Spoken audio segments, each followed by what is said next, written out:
그럴 리 없다. 착각일 뿐이다. 한국호텔 회장 김태성은 면접장에 들어온 25살 지원자를 보며 자신도 모르게 중얼거렸습니다. 김다영이라는 젊은 여성의 얼굴에서 25년 전 화재로 잃은 아들 윤재의 흔적이 너무나 선명하게 보였거든요.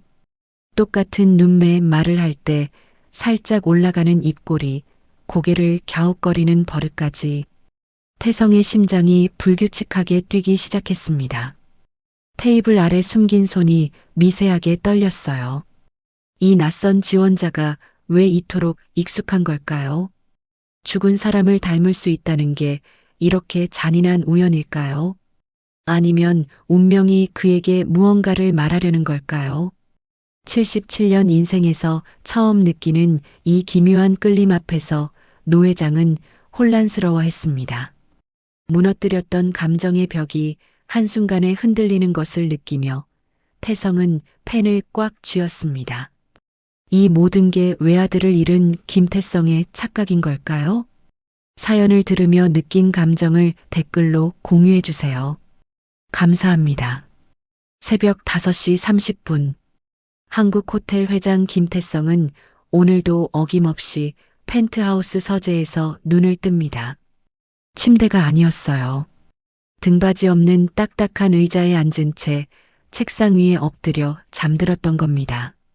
목이 뻐근하게 굳어 있었고 왼쪽 팔은 저릿저릿 감각이 없었죠. 태성이 천천히 고개를 들자 책상 위에 펼쳐진 서류들이 보입니다. 호텔 인수합병 계약서, 재무제표, 사업계획서, 모두 어제 검토하다 잠든 문서들이었습니다. 하지만 그의 시선은 서류 더미 사이로 비어져 나온 액자 하나에 멈춥니다. 25년 전 아들 윤재와 함께 찍은 마지막 사진. 태성의 표정이 순간 굳어집니다. 입술이 미세하게 떨렸고 턱 근육이 단단하게 경직되었죠. 그는 재빨리 시선을 돌리며 액자를 서류 밑으로 밀어넣습니다. 마치 뜨거운 것에 데인 듯 급하게 손을 뗐어요. 서재 창밖으로는 아직 어둠이 짙게 깔려 있었습니다. 서울의 불빛들이 희미하게 반짝이고 있었지만 태성의 눈에는 아무것도 들어오지 않았어요. 그저 유리창에 비친 자신의 얼굴만 바라볼 뿐이었습니다. 깊게 파인 주름, 꽉 담은 입술, 생기를 잃은 눈동자. 77세의 나이보다 훨씬 늙어 보이는 얼굴이었죠. 태성은 천천히 일어나 서재 한쪽 벽에 걸린 대형 유화를 바라봅니다. 한국 호텔 전경을 그린 작품이었어요. 화려하고 웅장한 건물이 캔버스를 가득 채우고 있었습니다. 하지만 그 그림 뒤에는 비밀이 있었죠. 그가 유화 액자를 살짝 밀자 벽에 숨겨진 금고가 나타납니다. 지문인식으로 열리는 최신식 금고였어요. 태성은 엄지를 대고 기다렸습니다. 삐소리와 함께 금고 문이 열리자 안에서 낡은 스크랩북 하나가 모습을 드러냅니다. 표지가 누렇게 바른 스크랩북. 태성은 떨리는 손으로 그것을 꺼내 들었습니다. 첫 페이지를 넘기자 25년 전 신문 기사가 나타났어요. 한국호텔 대형 화재, 직원 1명 사망. 호텔 측 안전관리 소홀 부인. 태성의 손가락이 기사 위를 천천히 훑어내립니다. 사망자 명단에서 멈췄어요. 김윤재, 28살 기획실 사원. 그의 외아들이었습니다. 윤재아. 태성의 입에서 새어나온 목소리는 메말라 있었습니다. 25년 동안 제대로 불러보지 못한 이름이었죠. 그는 스크랩북의 다음 장을 넘깁니다. 화재 현장 사진, 경찰 수사 결과, 보험금 지급 내역. 모든 자료가 빼곡히 정리되어 있었어요. 그런데 마지막 페이지에는 다른 것이 있었습니다. 태성이 직접 쓴 메모였죠. CCTV 영상 삭제됨. 윤재가 조사하던 것은 무엇이었나? 왜 하필 그날 밤이었나? 태성은 메모를 읽다가 갑자기 스크랩북을 닫습니다. 숨이 가빠지기 시작했어요. 가슴이 조여오는 듯한 통증이 밀려왔죠.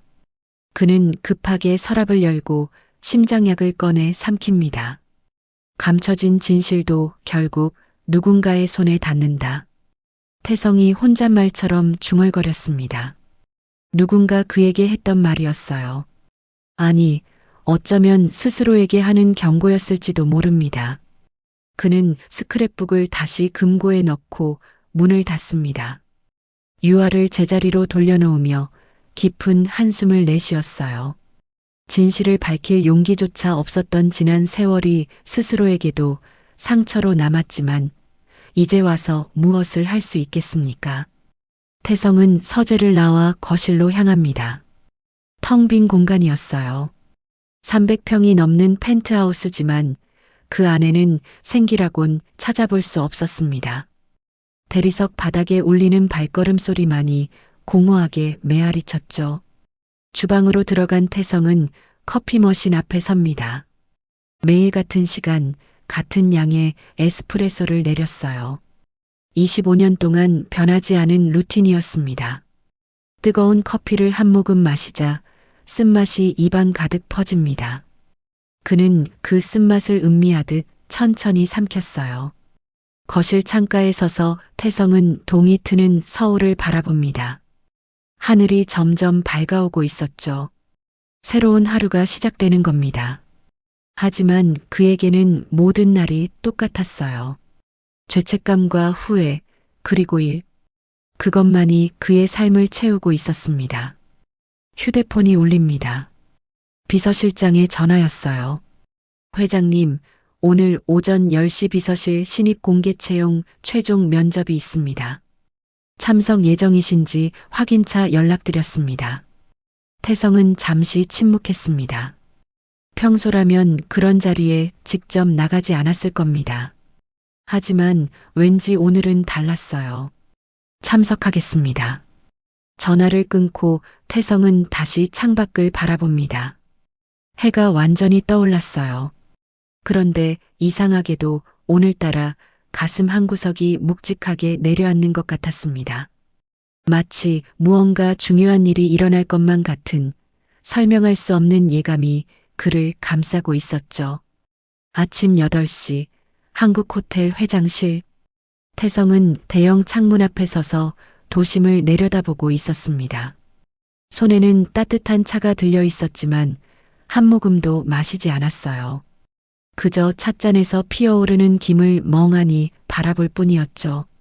문이 조용히 열리고 비서실장 정민수가 들어옵니다.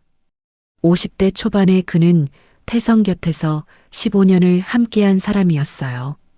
윤재가 죽고 나서부터 태성을 보좌해온 거의 유일한 측근이었죠. 회장님, 오늘 면접 관련 자료입니다. 민수가 서류철을 책상 위에 올려놓습니다. 태성은 여전히 창밖을 바라보며 말했어요. 민수 씨, 진실이란 게 뭐라고 생각합니까? 갑작스러운 질문에 민수가 잠시 당황합니다. 태성이 이런 철학적인 질문을 던지는 건 극히 드문 일이었거든요. 글쎄요, 회장님. 진실은 있는 그대로의 사실 아니겠습니까? 태성이 고개를 천천히 돌려 민수를 바라봅니다. 그의 눈빛에는 알 수 없는 깊이가 있었어요. 그럼 그 사실을 아무도 모른다면 그건 진실이 아닌 겁니까? 민수는 대답하기 어려웠습니다. 태성이 무엇을 묻고 있는지 짐작은 갔지만 함부로 말할 수 없었죠. 25년 전 그날 밤의 일은 호텔 내에서도 금기시되는 화제였으니까요. 태성이 책상으로 걸어가며 말을 이었습니다. 감춰진 진실도 결국 누군가의 손에 닿는다. 어젯밤에 문득 그런 생각이 들더군요. 그는 책상 서랍을 열고 낡은 편지 봉투 하나를 꺼냅니다. 발신인 주소가 없는 20년 전에 받은 익명의 편지였어요. 태성은 봉투를 만지작거리며 혼잣말처럼 중얼거렸습니다. 누군가는 알고 있었어요. 그날 밤 무슨 일이 있었는지. 민수가 조심스럽게 물었습니다. 그 편지 말씀이십니까? 발신인을 찾아보셨습니까? 태성이 쓴웃음을 지었어요. 찾을 수 있었다면 진작 찾았겠죠. 하지만 때로는 모르는 게 나을 때도 있는 법입니다. 그는 편지를 다시 서랍에 넣고 잠깁니다. 그리고 민수가 가져온 면접 자료를 펼쳤어요. 지원자 4명의 이력서가 있었습니다. 오늘 면접 보는 사람들 다들 젊군요. 네, 회장님. 23에서 26까지입니다. 모두 우수한 인재들이에요. 태성의 시선이 한 이력서에서 멈춥니다. 김다영, 25살. 사진 속 젊은 여성의 얼굴이 묘하게 낯익었어요. 어디서 본 듯한, 하지만 정확히 기억나지 않는 그런 얼굴이었죠. 태성의 손가락이 미세하게 떨렸습니다. 그는 재빨리 이력서를 덮으며 말했어요. 알겠습니다. 10시에 면접장에서 뵙죠. 민수가 나가고 혼자 남은 태성은 다시 창가로 걸어갑니다. 아까와는 다른 불안함이 그를 감싸고 있었어요. 마치 오래전 묻어둔 무언가가 서서히 수면 위로 떠오르는 것 같은 느낌이었죠. 그때 책상 위 액자가 눈에 들어옵니다. 호텔 창립 50주년 기념 사진이었어요. 수백 명의 직원들이 호텔 로비에서 찍은 단체 사진이었죠. 태성은 액자를 들어 자세히 봅니다. 여기에 윤재가 같이 있었다면. 태성은 책장으로 걸어갔습니다. 수천 권의 책들이 빼곡히 들어차 있었어요. 그 중에서 한 권을 뽑아듭니다. 셰익스피어 전집이었죠. 그는 책을 펼쳐 한 구절을 읽었습니다. 교활한 속임수 속에 감춰진 진실은 시간이 밝혀낼 것이다. 오래된 책 냄새가 코끝을 스칩니다. 태성은 책을 덮고 다시 꽂아 넣었어요. 시계를 보니 9시 30분이었습니다. 면접까지 30분 남았죠. 회장실을 나서기 전 태성은 거울 앞에 섭니다. 넥타이를 다시 매고 양복깃을 가다듬었어요. 거울 속 자신의 얼굴을 똑바로 바라봅니다. 깊게 패인 주름 사이로 피로가 역력했지만 눈빛만은 날카로웠어요. 오늘은 무슨 일이 생길 것 같은데. 그가 거울 속 자신에게 말했습니다. 예감이었을까요? 아니면 두려움이었을까요? 태성 자신도 알 수 없었어요. 복도로 나선 태성은 엘리베이터를 향해 걸어갑니다. 직원들이 지나가며 인사를 했지만 그는 고개만 살짝 끄덕일 뿐이었어요. 마음이 이미 면접장으로 가 있었던 겁니다. 엘리베이터 안에서 태성은 층수가 내려가는 걸 바라봅니다. 20층, 19층, 18층. 숫자가 줄어들수록 가슴이 답답해졌어요. 마치 과거로 거슬러 올라가는 것 같은 착각이 들었죠. 엘리베이터 문이 열리고 태성이 면접장이 있는 층에 도착합니다. 복도 끝 대회의실이 오늘의 면접장이었어요. 문 앞에 선 태성은 잠시 망설입니다. 손잡이를 잡은 손에 땀이 배어났어요. 진실은 때로 우연처럼 찾아온다. 그가 작게 중얼거리며 문을 열었습니다. 아직 아무도 오지 않은 텅 빈 회의실. 하지만 곧 이곳에서 운명적인 만남이 시작될 거였어요. 태성은 그것을 알았을까요? 아니면 그저 막연한 예감일 뿐이었을까요? 오전 9시 50분 한국 호텔 12층 대회의실. 면접관들이 하나둘씩 도착하기 시작했습니다. 인사팀장 박진호, 비서실장 정민수, 그리고 총무이사 이현정. 그들은 태성이 먼저 와 있는 것을 보고 놀란 표정을 감추지 못했어요. 회장님, 벌써 오셨습니까? 진호가 인사를 하며 자리에 앉습니다. 태성은 창밖을 보고 있다가 천천히 돌아섰어요. 오늘 면접이 중요하다고 해서요. 비서실 직원은 결국 제 곁에서 일할 사람들이니까요. 현정이 서류를 정리하며 말했습니다. 4명 모두 서류 심사와 1차, 2차 면접에서 높은 점수를 받았습니다. 특히 김다영 씨는 모든 평가에서 1등이었어요. 태성의 눈썹이 미세하게 움직였습니다. 김다영, 그 이름이 계속 귓가에 맴도는 것 같았어요. 그렇습니까? 어떤 점이 뛰어났습니까? 언어 능력도 탁월하고 상황 판단력도 좋았습니다. 무엇보다 호텔 업계에 대한 이해도가 깊었어요. 마치 오랫동안 이 분야를 연구한 사람 같았죠. 태성이 고개를 끄덕이며 자리에 앉았습니다. 그때 문이 열리고 지원자들이 대기실로 안내되었다는 연락이 왔어요. 첫 번째 지원자를 들여보내주십시오. 진호가 인터폰으로 지시를 내렸습니다. 잠시 후 문이 열리고 첫 번째 지원자가 들어왔어요.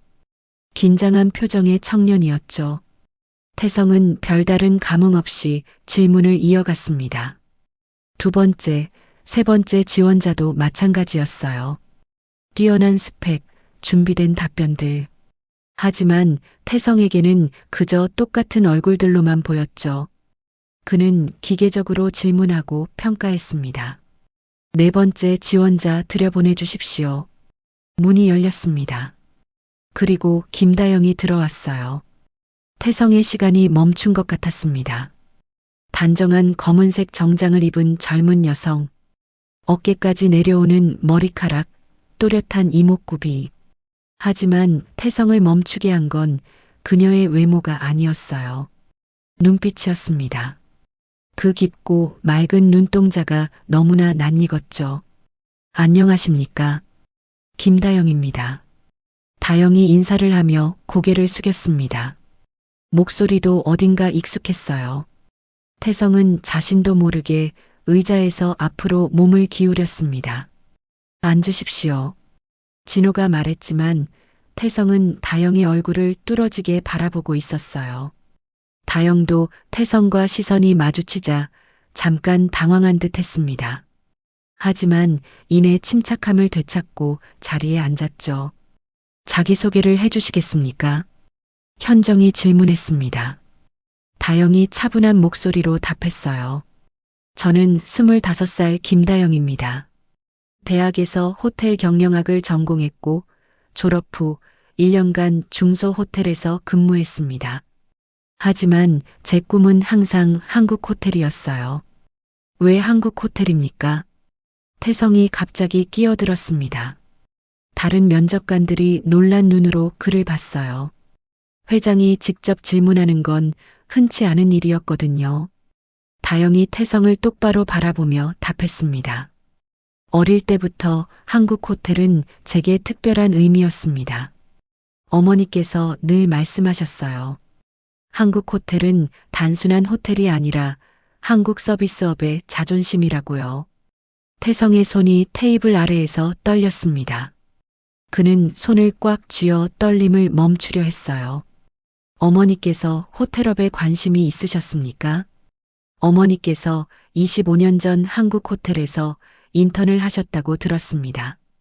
그때 한국 호텔의 서비스와 운영 철학에 자부심을 느끼셨고 저도 한국 호텔을 지망하게 되었습니다. 순간 회의실에 정적이 흘렀습니다. 태성의 얼굴이 창백해졌어요. 그는 펜을 잡으려다가 놓쳤습니다. 펜이 테이블에 떨어지는 소리가 유난히 크게 들렸죠. 죄송합니다. 태성이 펜을 주우며 말했습니다. 하지만 그의 목소리는 갈라져 있었어요. 민수가 분위기를 바꾸려 질문했습니다. 이력서를 보니 외국어 능력이 뛰어나시던데 어떻게 공부하셨습니까? 다영이 미소를 지으며 답했어요. 그 미소를 본 태성은 또다시 가슴이 철렁했습니다. 그 미소가 너무나 윤재를 닮아 있었거든요. 면접이 계속되는 동안 태성은 한마디도 하지 못했습니다. 그저 다영을 바라보기만 했어요.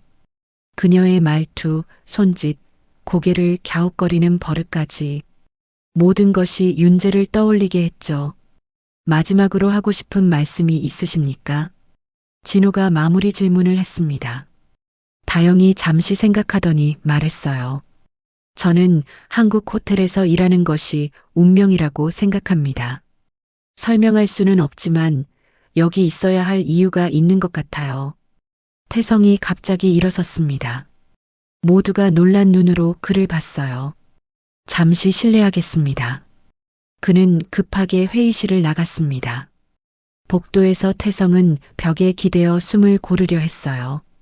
심장이 미친 듯이 뛰고 있었습니다. 그럴 리 없다. 착각일 뿐이다. 태성은 자신에게 속삭였습니다. 하지만 마음 한구석에서는 다른 목소리가 들렸어요. 혹시 그 아이가 윤재의 딸이라면, 내가 모르던 손녀가 있다면. 그는 고개를 세차게 저었습니다. 말도 안 되는 상상이었어요. 윤재는 결혼도 하지 않았고 애인이 있다는 얘기도 들은 적 없었으니까요. 태성은 심호흡을 하고 다시 회의실로 들어갔습니다. 다영은 이미 나가고 없었어요. 회장님, 괜찮으십니까? 민수가 걱정스럽게 물었습니다. 태성은 고개를 끄덕이며 자리에 앉았어요. 네, 괜찮습니다. 평가는 어떻습니까? 면접관들이 서로 눈치를 보다가 진호가 먼저 말했습니다. 김다영 씨가 단연 우수했습니다. 다른 지원자들과는 차원이 달랐어요. 현정도 동의했습니다. 저도 같은 생각입니다. 비서실에 꼭 필요한 인재인 것 같아요. 태성은 잠시 침묵했습니다. 그리고 천천히 말했어요. 좋습니다. 김다영 씨를 채용하죠. 그 순간 태성은 알 수 없는 두려움과 기대감이 동시에 밀려오는 것을 느꼈습니다. 운명의 문이 열리는 소리가 들리는 것 같았어요. 입사 후 2주일째 한국호텔 지하 1층 자료실. 다영은 먼지 쌓인 문서들 사이에서 디지털화 작업을 진행하고 있었습니다. 종이 문서를 스캔하고 분류하는 단순한 일이었지만 호텔의 역사를 엿볼 수 있어서 나름 흥미로웠어요. 형광등이 깜빡거리는 좁은 공간에서 혼자 일하는 것도 그리 나쁘지 않았죠. 1998년 연말 송년회, 1999년 창립기념일, 2000년 신년 행사. 다영은 행사 사진들을 연도별로 정리하며 스캔기에 올려놓았습니다. 오래된 사진들이라 색이 바랬지만 당시 직원들의 표정은 생생했어요. 모두들 행복해 보였죠. 그때 한 뭉치의 사진이 서류 더미 아래에서 나왔습니다. 2000년 초에 찍은 것들이었어요. 다영은 사진을 한 장씩 넘기다가 갑자기 손을 멈췄습니다. 한국호텔 기획실 신년 단체 사진. 다영의 심장이 쿵 하고 내려앉았습니다. 맨 앞줄 중앙에 서 있는 한 남자의 얼굴이 너무나 익숙했거든요. 그녀는 떨리는 손으로 가방을 뒤져 지갑을 꺼냈습니다. 그리고 항상 가지고 다니는 작은 사진을 꺼내 들었어요. 어머니가 준 유일한 아버지 사진. 흑백으로 바랜 증명사진이었지만 얼굴은 선명했습니다. 다영은 두 사진을 나란히 놓고 비교했어요. 틀림없었습니다. 단체 사진 속 그 남자가 바로 아버지였어요. 아버지가 여기서 일하셨어?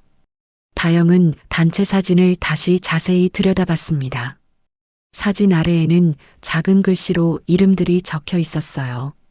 맨 앞줄 중앙, 김윤재 사원. 김윤재.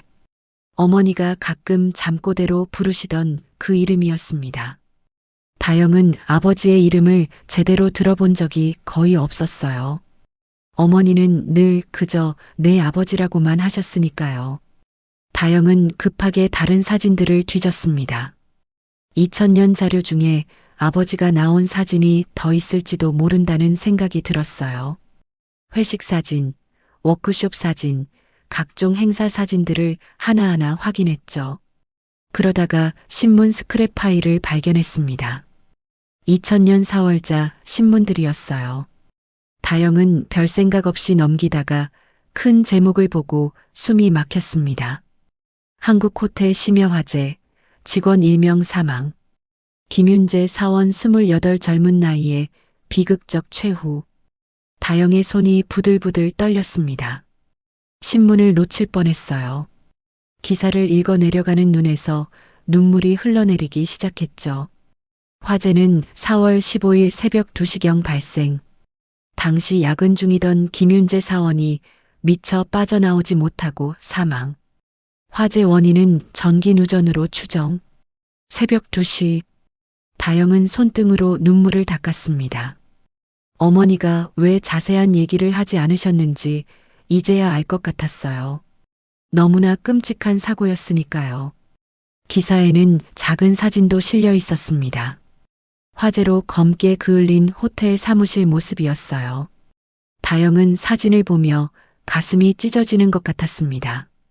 아버지가 마지막 순간을 보낸 곳이었으니까요. 다영 씨? 갑작스러운 목소리에 다영이 고개를 들었습니다. 민수가 서 있었어요. 그는 다영의 빨간 눈을 보고 놀란 표정을 지었죠.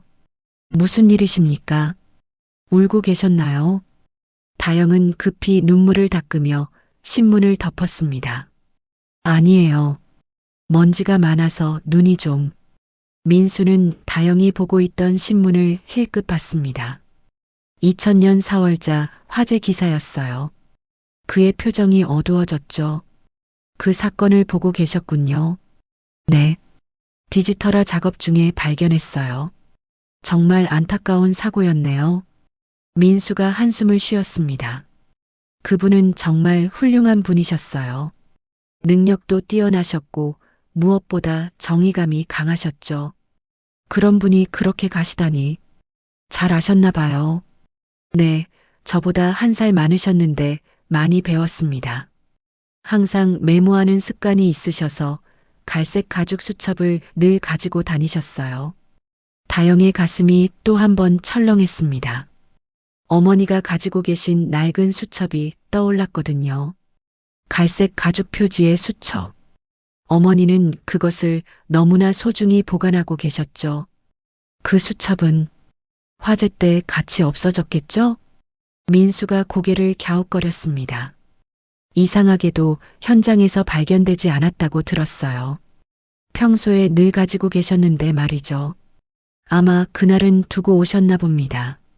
다영은 더 이상 물을 수 없었습니다. 아버지의 죽음에 대해 더 알게 될까봐 두려웠어요. 그리고 어머니가 그 수첩을 가지고 계신 이유도 이제 알 것 같았죠. 아버지의 마지막 흔적이었으니까요. 민수가 떠난 후 다영은 단체 사진을 다시 꺼내봤습니다. 환하게 웃고 있는 아버지의 모습. 이 사진이 찍힌 지 불과 3달 후에 돌아가신 거였어요. 아버지. 다영은 사진을 가슴에 안았습니다. 25년 만에 아버지의 흔적을 찾았어요. 그것도 자신이 일하게 된 바로 이곳에서. 이것이 정말 우연일까요? 그녀는 사진을 조심스럽게 가방에 넣었습니다. 다영은 어머니께 진실을 물어봐야겠다고 결심했습니다. 아버지가 왜 그날 밤 호텔에 계셨는지, 정말 단순한 사고였는지 알아보겠다고 자료실을 나서며 다영은 뒤를 돌아봤습니다. 먼지 쌓인 서류들 사이에 아직도 많은 비밀이 숨어 있을 것 같았어요. 아버지의 이야기도 그중 하나겠죠. 다영은 언젠가 그 진실을 찾아내리라 다짐했습니다. 그날 저녁 다영의 집. 다영은 현관문을 열고 들어서자마자 가방을 내려놓았습니다. 손이 계속 떨리고 있었어요. 거실 소파에 앉아 뜨개질을 하던 어머니 박지원이 고개를 들었죠. 다영의 창백한 얼굴을 본 순간 지원의 표정도 굳어졌습니다. 다영은 한참을 말없이 서 있다가 어머니 옆에 앉았어요. 떨리는 손으로 가방에서 사진을 꺼냈습니다. 한국 호텔 기획실 단체 사진이었죠. 지원이 사진을 받아드는 순간 그녀의 얼굴이 하얗게 질렸습니다. 뜨개질 바늘이 바닥으로 떨어졌어요. 지원은 사진 속 윤재의 얼굴을 떨리는 손가락으로 어루만졌습니다. 25년 동안 가슴속에만 묻어두었던 얼굴이었어요. 눈물이 볼을 타고 흘러내렸죠. 한국 호텔 자료실에서 발견했어요. 화재 사고로 돌아가신 것도 오늘 알았고요. 다영의 목소리가 갈라졌습니다. 지원은 고개를 숙인 채 한참을 울었어요. 어깨가 들썩이며 떨렸습니다. 딸에게 숨겨왔던 진실의 무게가 그녀를 짓누르고 있었죠. 한참 후 지원은 일어나 안방으로 들어갔습니다. 옷장 깊숙한 곳을 뒤지는 소리가 들렸어요. 돌아온 그녀의 손에는 오래된 나무 상자가 들려 있었습니다. 먼지가 쌓인 상자를 여는 손이 부들부들 떨렸죠. 상자 안에는 갈색 가죽 수첩이 들어 있었습니다. 가장자리가 달아 있었지만 누군가 소중히 보관한 흔적이 역력했어요. 지원은 수첩을 꺼내 한참을 바라보다가 다영에게 건넸습니다. 내 아버지의 수첩이야. 다영은 떨리는 손으로 수첩을 받았습니다. 낡은 가죽의 질감이 손끝에 느껴졌어요. 첫 페이지를 열자 정갈한 손글씨가 나타났습니다. 3월 15일 이상한 자금 흐름 발견. 3월 22일 상부에 보고했으나 묵살됨. 3월 28일 증거 수집 중 조심해야 한다. 4월 3일 중요 문서 확보. 금고에 보관. 4월 10일 누군가 나를 감시하는 것 같다. 단어들이 퍼즐 조각처럼 흩어져 있었어요. 비밀 문서, 금고, 사라진 CCTV, 제보 준비. 아버지가 무언가 중요한 것을 조사하고 있었다는 것은 분명했습니다. 지원은 창밖을 바라보며 25년 전 그날 밤을 떠올렸습니다. 평소와 달리 불안해하던 윤재의 모습이 눈에 선했어요. 계속 뒤를 돌아보며 누군가 따라오는 것 같다고 했었죠. 그리고 떨리는 손으로 수첩을 건네며 간절히 부탁했습니다. 만약 자신에게 무슨 일이 생기면 이것을 안전한 곳에 보관해달라고. 그날 밤 윤재는 수첩을 지원에게 맡기고 떠났습니다. 그리고 다시는 돌아오지 못했죠. 다음 날 새벽 화재 소식과 함께 전해진 사망 소식. 임신 3개월이었던 지원은 뱃속의 아이를 지키기 위해 모든 것을 포기하고 숨어야 했습니다. 위험한 일에 휘말리셨던 것 같아요. 그래서 숨으신 거죠? 지원이 고개를 끄덕였습니다. 목소리가 떨렸어요. 내 아버지가 조사하던 게 뭔지는 정확히 몰라. 하지만 호텔 내부에 큰 비리였던 것 같아. 그걸 밝히려다가 말을 잇지 못하고 지원은 다시 눈물을 흘렸습니다. 다영은 수첩을 넘기다가 마지막 페이지에서 멈췄습니다. 아버지가 남긴 글귀가 있었어요. 내 딸 다영에게. 아빠는 정의를 위해 싸우다 떠날지도 모른다. 하지만 기억해라. 진실은 언젠가 반드시 빛을 본다는 것을. 다영의 눈에서 뜨거운 눈물이 흘렀습니다. 태어나기도 전에 이미 아버지의 사랑을 받고 있었던 거였어요. 이름까지 지어주시고 떠나신 아버지. 그 무게가 가슴을 짓눌렀죠. 지원은 다영의 손을 꼭 잡았습니다. 차가운 손이었어요. 25년 동안 혼자 짊어져온 비밀의 무게가 그녀의 손끝에서 느껴졌습니다. 엄마는 나를 지키기 위해 모든 걸 포기하신 거네요. 지원이 다영을 꼭 안았습니다. 이름을 바꾸고 고향을 떠나고 과거를 묻어두고 살았던 세월. 그 모든 것이 딸을 지키기 위한 선택이었어요. 밤이 깊어가는 동안 다영은 수첩을 하나하나 읽어나갔습니다. 하지만 구체적인 이름이나 정확한 내용은 암호처럼 적혀 있었어요. 아버지도 조심하고 계셨던 거였죠. 누가 적인지, 누가 아군인지 알 수 없는 상황에서 모든 것을 기록으로 남기기는 위험했을 테니까요. 수첩 중간에는 이런 메모도 있었습니다. 회장님께 보고해야 하나? 하지만 믿을 수 있을까? 부회장님이 도와주실까? 아니면 누구를 믿어야 할지 모르겠다. 아버지가 얼마나 고민하고 두려워했는지 느껴졌습니다.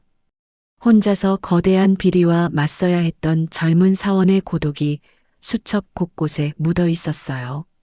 창밖으로 보이는 도시의 불빛들이 흐릿하게 번져 보였습니다. 눈물 때문이었죠. 다영은 수첩을 꼭 안고 결심했습니다. 이미 한국 호텔 비서실에서 일하고 있는 것도 운명이었어요. 내부에서 진실을 찾을 수 있는 기회였죠. 엄마, 저 계속 호텔에서 일할게요. 지원의 얼굴에 불안이 스쳤습니다. 남편을 잃은 아픔을 딸에게까지 물려주고 싶지 않았어요. 하지만 다영의 굳은 표정을 보며 알았습니다. 윤재의 딸이 맞구나. 그 정의감과 용기가 고스란히 닮았구나. 두 사람은 한참 동안 서로를 안고 있었습니다. 25년의 세월이 한꺼번에 무너져 내리는 것 같았어요. 숨겨왔던 진실이 드러나는 순간 그들은 새로운 싸움을 준비해야 했습니다. 다영은 아버지의 수첩을 다시 한번 펼쳤습니다. 빛바랜 종이 위에 적힌 글씨들이 마치 살아있는 것처럼 느껴졌어요. 누가 아버지를 죽음으로 몰았는지, 왜 그래야만 했는지, 모든 진실을 밝혀내리라 다짐했습니다. 다음 날 아침, 한국 호텔 비서실. 다영은 평소보다 1시간 일찍 출근했습니다. 사무실에는 아무도 없었어요. 동쪽 창문으로 비치는 아침 햇살이 책상 위를 비추고 있었죠. 다영은 가방에서 아버지의 수첩을 꺼내 다시 펼쳤습니다. 수첩을 자세히 들여다보니 특이한 점이 있었어요.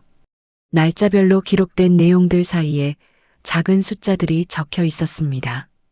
처음엔 페이지 번호인 줄 알았는데 자세히 보니 패턴이 있었어요.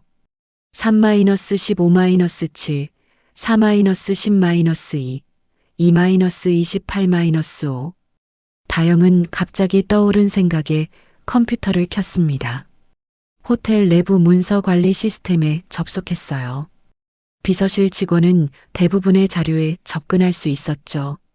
그녀는 숫자를 입력해 봤습니다. 3동 15층 7호실. 문서 보관실이었어요.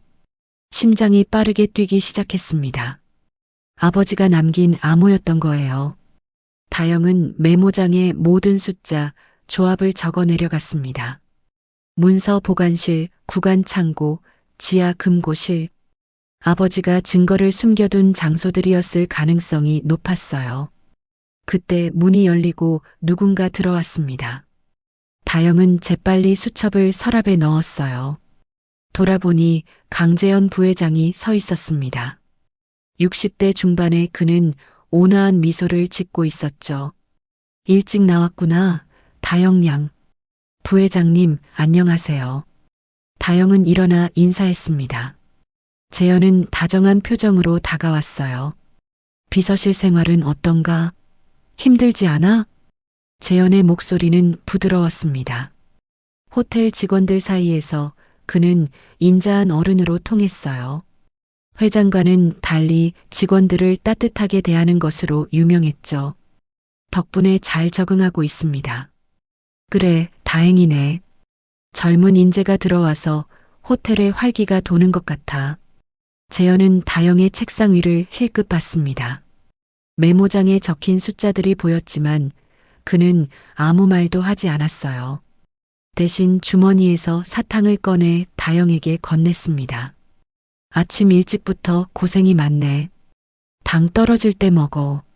점심시간 다영은 수첩에 적힌 첫 번째 장소로 향했습니다. 3동 15층 문서 보관실. 먼지가 쌓인 철제 선반들 사이를 지나며 2000년 자료를 찾았어요. 한참을 찾다가 구석진 곳에서 낡은 상자 하나를 발견했습니다. 겉면에 회계감사 2000이라고 적혀 있었어요. 다영이 상자를 열자 여러 서류들이 나왔습니다. 그 중에는 이상한 장부가 있었죠. 같은 날짜에 2개의 다른 기록이 있었어요. 공식 장부에는 1억 원의 매출이, 다른 장부에는 3억 원이 기록되어 있었습니다. 차액 2억 원은 어디로 간 걸까요? 다영은 서류를 사진으로 찍었어요. 다음 장소는 구간 창고였습니다. 오래된 비품들이 쌓여 있는 음침한 곳이었어요.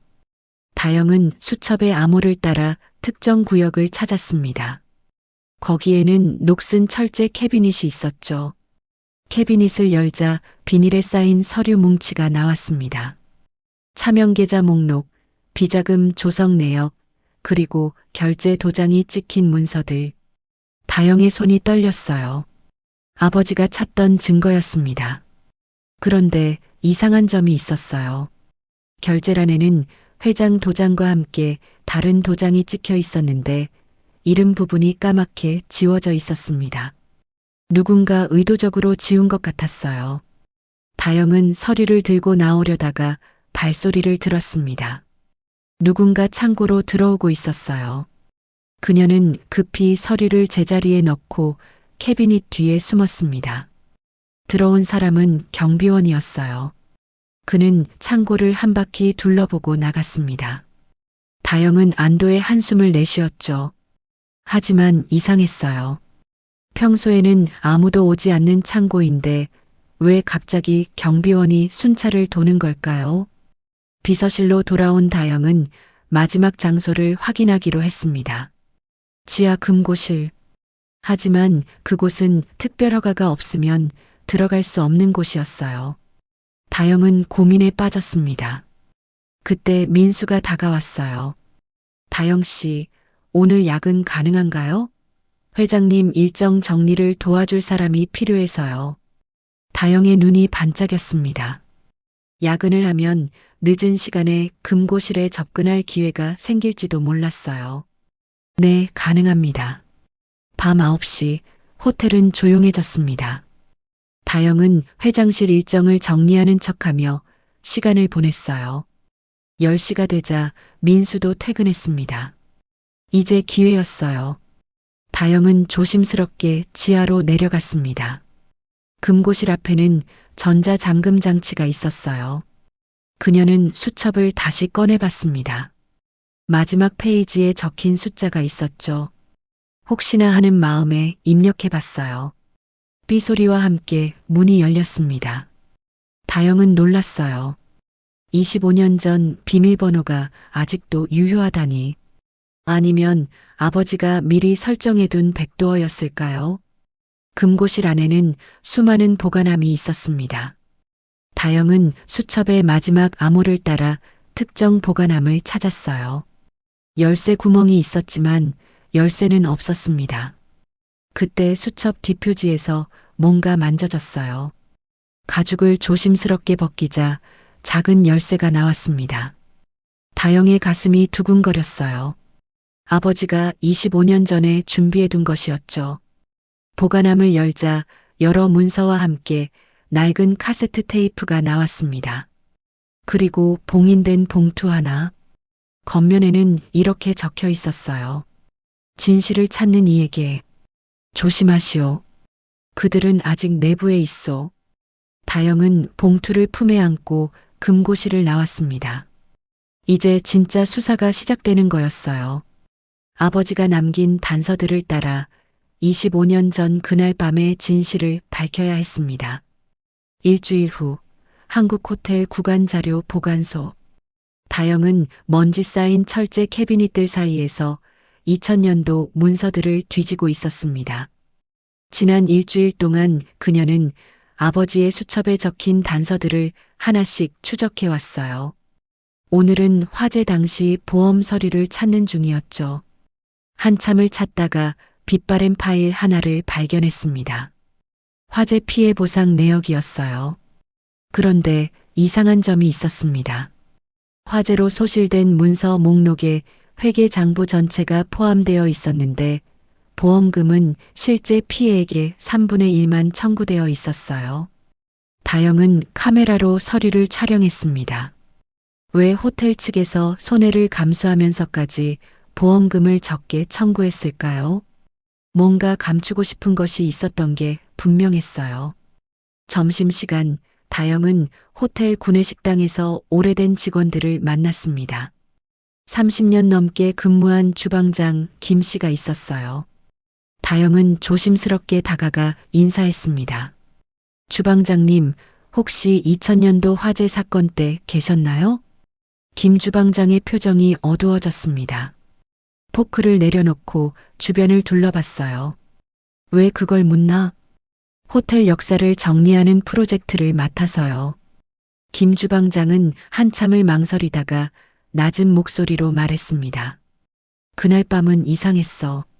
화재 경보기가 고장났다고 해서 점검한다더니 갑자기 불이 났거든.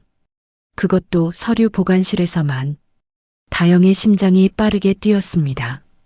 계획적인 방화였을 가능성이 있었어요. 오후 다영은 당시 신문 기사들을 다시 살펴봤습니다.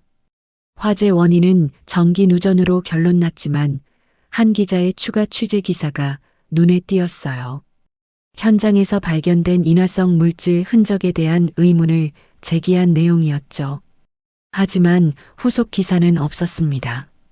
다영은 그 기자를 찾아보기로 했어요. 인터넷 검색 끝에 연락처를 찾았습니다. 은퇴한 기자 최 씨는 경기도 외곽에 살고 있었어요. 주말 다영은 최 기자를 찾아갔습니다. 70대 노인이 된 그는 다영을 보자 놀란 표정을 지었어요. 그때 김윤재 씨가 나를 찾아왔었어. 호텔 비리를 제보하려고. 하지만 만나기로 한 날 화재가 났지. 최 기자는 낡은 노트를 꺼냈습니다. 당시 취재 내용이 빼곡히 적혀 있었어요.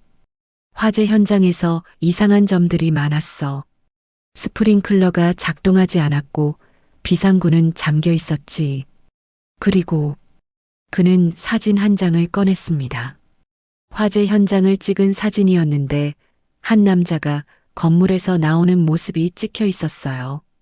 이 사람 화재 신고보다 30분 전에 호텔을 나왔어. CCTV 시간을 확인했거든. 다영은 사진을 자세히 봤습니다. 얼굴은 잘 보이지 않았지만 체격과 옷차림이 낯익었어요. 하지만 누군지는 확실하지 않았죠. 호텔로 돌아온 다영은 금고실에서 가져온 카세트 테이프를 들어보기로 했습니다. 오래된 녹음기를 구해 테이프를 넣었어요. 잡음 속에서 아버지의 목소리가 들렸습니다. 2000년 4월 14일. 내일 기자와 만나 모든 것을 폭로할 예정이다. 비자금 조성 증거를 확보했다.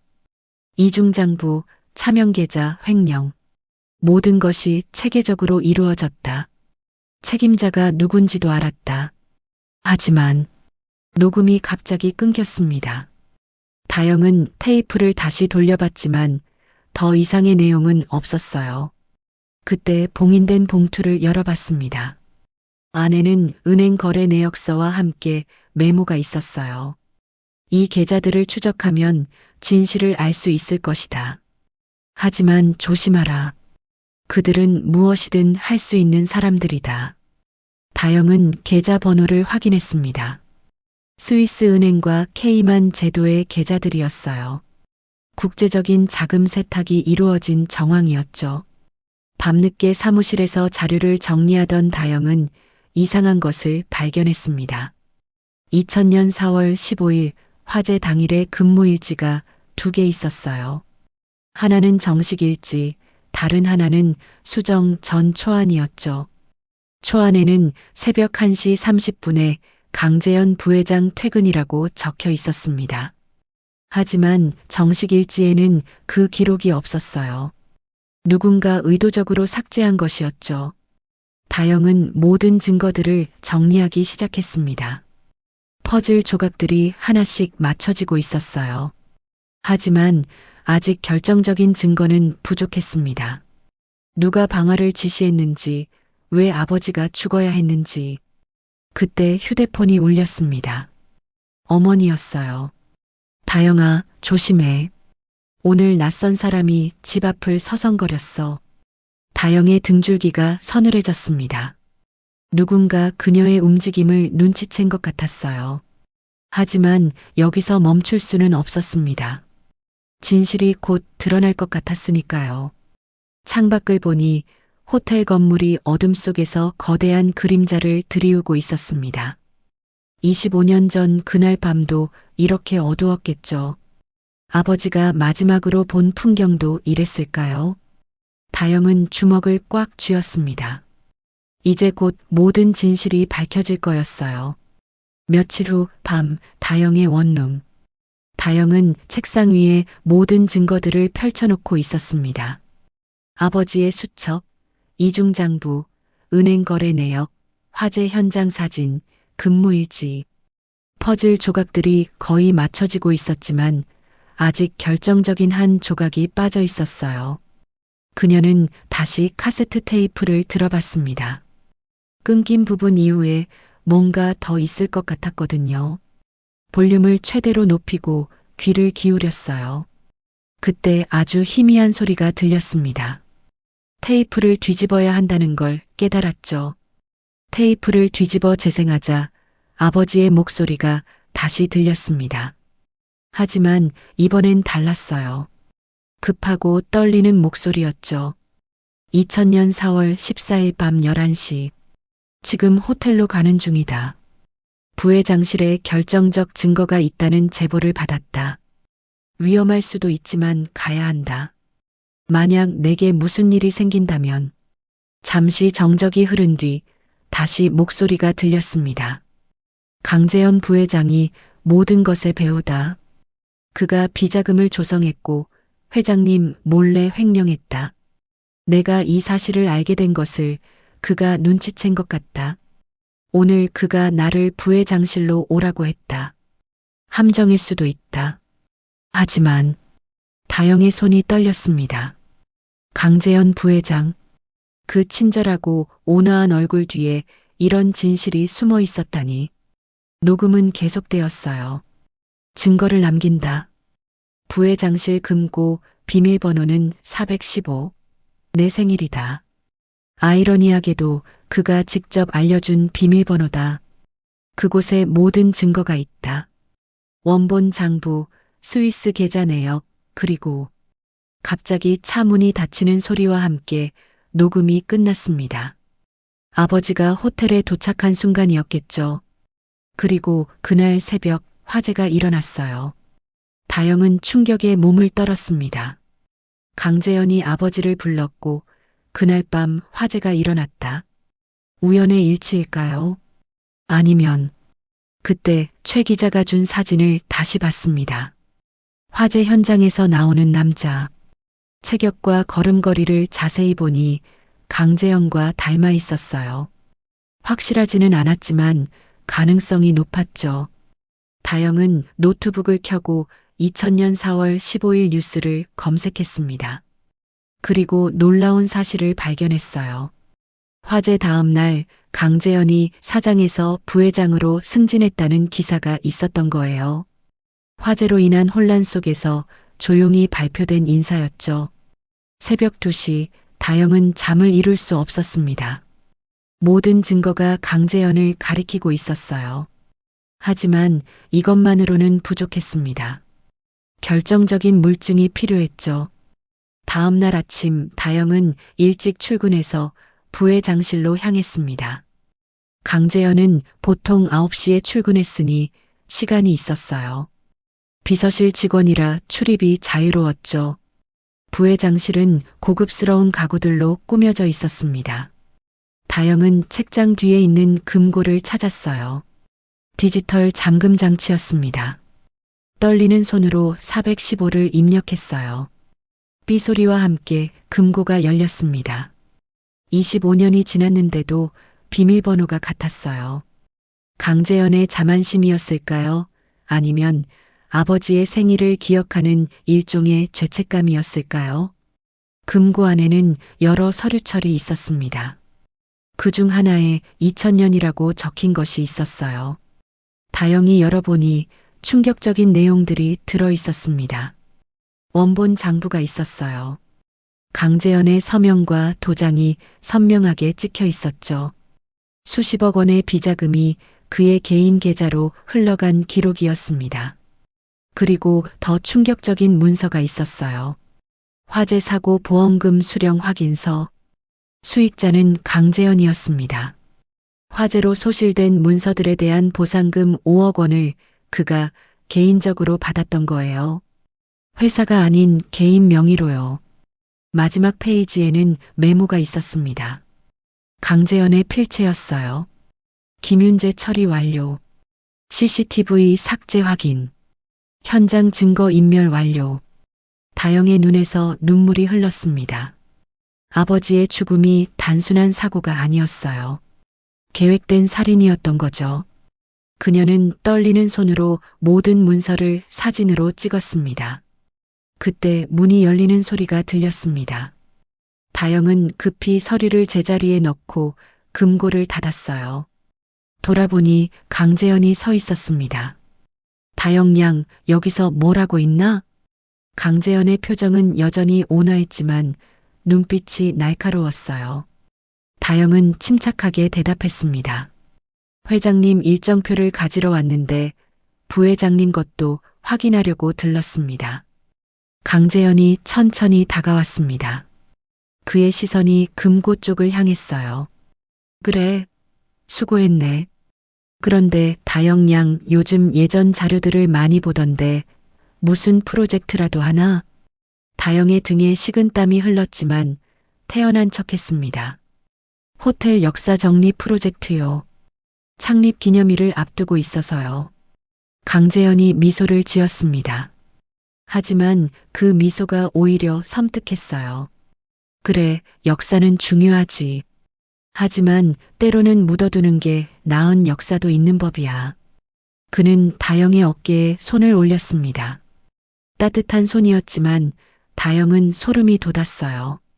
이 손이 아버지를 죽음으로 몰아넣은 손이었으니까요. 다영이 부회장실을 나온 뒤 강재현은 금고를 확인했습니다. 그리고 휴대폰을 꺼내 어디론가 전화를 걸었어요. 다영은 화장실로 뛰어가 변기에 구토를 했습니다. 분노와 슬픔, 공포가 뒤섞여 있었어요. 이제 진실을 알았지만 어떻게 해야 할지 막막했습니다. 강재현은 여전히 호텔의 실권자였으니까요. 그날 오후부터 다영의 주변이 달라지기 시작했습니다. 먼저 민수가 다영을 불렀어요. 평소와 달리 표정이 굳어 있었습니다. 비서실장실로 들어선 다영은 책상 위에 놓인 서류를 봤어요. 인사평가서였습니다. 다영 씨, 최근 업무 태도에 문제가 있다는 보고를 받았어요. 다영은 놀란 표정을 지었습니다. 지금까지 단 한 번도 지적받은 적이 없었거든요. 무슨 문제가 있었나요? 민수는 서류를 넘기며 한숨을 쉬었어요. 그의 눈빛에는 난감함이 가득했습니다. 업무 시간에 자리를 자주 비운다고 하네요. 그리고 권한 없는 자료들을 열람한다고도 하고요. 다영은 알았습니다. 강재현이 압박을 시작한 거였어요. 하지만 민수는 그 사실을 모르는 것 같았죠. 다음 날 다영은 자료실 출입 권한이 제한되었다는 통보를 받았습니다. 보안 시스템 점검을 이유로 당분간 비서실 직원의 출입을 금지한다는 내용이었어요. 다영이 증거를 더 수집하지 못하도록 막은 거였죠. 점심시간 구내식당에서 이상한 일이 일어났습니다. 평소 친하게 지내던 동료들이 다영을 피하기 시작한 거예요. 같이 앉으려 하자 자리를 옮기는 사람도 있었습니다. 미안, 다영 씨. 나도 어쩔 수 없어. 선배 직원 하나가 작은 목소리로 말하고 급히 자리를 떴어요. 다영은 혼자 남겨진 테이블에서 밥을 먹었습니다. 목구멍으로 음식이 넘어가지 않았죠. 오후에는 더 직접적인 압박이 시작되었습니다. 다영의 컴퓨터 권한이 축소되었어요. 이메일 발송 제한, 외부 저장 매체 사용 금지, 인터넷 접속 차단. 사실상 업무를 할 수 없는 상태가 된 거였습니다. 그때 강재현이 비서실로 들어왔습니다. 여전히 온화한 미소를 짓고 있었어요. 다른 직원들 앞에서 그는 다영에게 다가왔습니다. 다영 양, 요즘 스트레스가 많은 것 같네. 휴가를 좀 쓰는 게 어떤가? 부드러운 제안처럼 들렸지만 다영은 알았습니다. 이것은 경고였어요. 그만두라는 압박이었죠. 괜찮습니다, 부회장님. 그래. 하지만 건강이 최우선이야. 무리하지 말게. 재현은 다영의 어깨를 톡톡 두드리고 나갔습니다. 다른 직원들은 고개를 숙이고 있었어요. 모두가 뭔가 이상한 기운을 느끼고 있었지만 아무도 나서지 않았습니다. 퇴근 시간 다영은 짐을 정리하며 한 가지 이상한 점을 발견했습니다. 자신의 서랍이 뒤져진 흔적이 있었어요. 물건들의 위치가 미묘하게 바뀌어 있었죠. 다행히 중요한 것들은 집에 보관하고 있었습니다. 엘리베이터를 기다리는데 경비 주임이 다가왔어요. 김다영 씨죠? 앞으로 야간 잔류는 불가능합니다. 위에서 지시가 내려왔어요. 다영은 고개를 끄덕였습니다. 모든 길이 막히고 있었어요. 하지만 포기할 수는 없었죠. 아버지의 억울함을 풀어야 했으니까요. 집으로 가는 지하철 안에서 다영은 뒤를 돌아봤습니다. 검은 정장을 입은 남자가 같은 칸에 타고 있었어요. 회사 근처에서부터 봤던 사람이었죠. 다영은 일부러 다른 역에서 내렸습니다. 남자도 따라 내렸어요. 다영은 빠르게 걸으며 휴대폰을 꺼냈습니다. 어머니에게 전화를 걸려다가 멈췄어요. 어머니를 더 위험하게 만들 수는 없었죠. 대신 최 기자에게 문자를 보냈습니다. 도움이 필요합니다. 증거는 확보했어요. 답장이 곧 왔습니다. 내일 오전 10시 시청 앞 카페. 조심하세요. 다영은 골목길로 들어가 미행자를 따돌렸습니다. 그리고 편의점에 들어가 모자와 마스크를 샀어요. 변장을 하고 다른 출구로 나왔죠. 집에 도착한 다영은 현관문을 열기 전에 멈췄습니다. 문틈에 끼워둔 머리카락이 사라져 있었어요. 누군가 집에 들어왔다 나간 거였습니다. 조심스럽게 문을 열고 들어가니 집안이 미묘하게 어질러져 있었어요. 뒤진 흔적을 감추려 했지만 다영은 알 수 있었죠. 다행히 중요한 증거들은 다른 곳에 숨겨두었습니다. 다영은 창문 커튼을 살짝 젖혔습니다. 맞은편 건물 옥상에 누군가 서 있었어요. 감시가 시작된 거였죠. 강재현이 본격적으로 움직이기 시작한 겁니다. 그날 밤 다영은 잠을 이룰 수 없었어요. 아버지도 이런 압박을 받았을까요? 그리고 결국 그날 밤 호텔로 불려가 돌아오지 못한 거겠죠. 다영은 베개 밑에서 아버지의 수첩을 꺼냈습니다. 마지막 페이지를 다시 읽었어요. 진실은 언젠가 반드시 빛을 본다. 눈물이 흘렀지만 다영은 결심을 굳혔습니다. 강재현이 아무리 압박해도 물러서지 않을 거였어요. 오히려 이런 압박이 그의 유죄를 증명하는 것이니까요. 새벽 3시 다영은 모든 증거를 스캔해서 클라우드 여러 곳에 백업했습니다. 그리고 만약의 경우를 대비해 최 기자와 믿을 만한 변호사에게 메일을 예약 발송으로 설정했어요. 사흘 안에 답장이 없으면 자동으로 발송되도록. 창밖을 보니 감시자는 여전히 그 자리에 있었습니다. 다영은 커튼을 닫고 불을 끄며 중얼거렸어요. 아버지, 조금만 기다려주세요. 곧 진실을 밝힐게요. 다음 날 아침 10시 시청 앞 카페. 다영은 최 기자를 기다리고 있었습니다. 하지만 약속 시간이 30분이나 지났는데도 그는 나타나지 않았어요. 불안한 마음에 다영은 계속 휴대폰을 확인했습니다.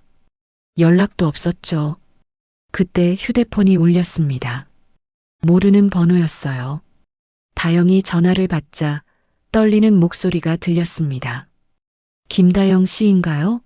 저는 최 기자 아들입니다. 아버지가 오늘 새벽에 교통사고를 당하셨어요. 다영의 얼굴이 창백해졌습니다. 손에서 커피잔이 미끄러질 뻔했어요. 지금 중환자실에 계십니다. 의식이 없으세요. 전화를 끊고 다영은 한동안 멍하니 앉아 있었습니다. 교통사고라니.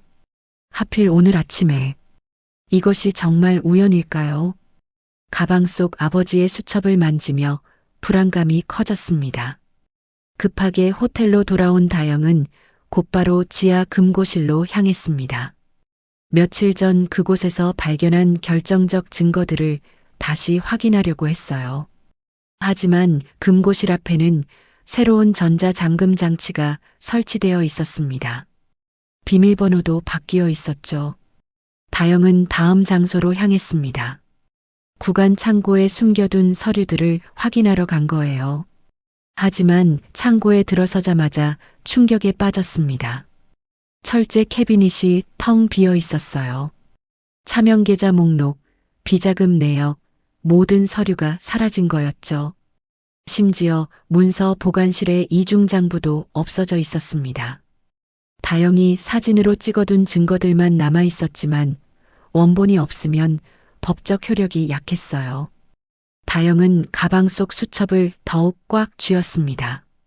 이것만은 빼앗기면 안 됐어요. 비서실로 돌아온 다영은 더 큰 충격을 받았습니다.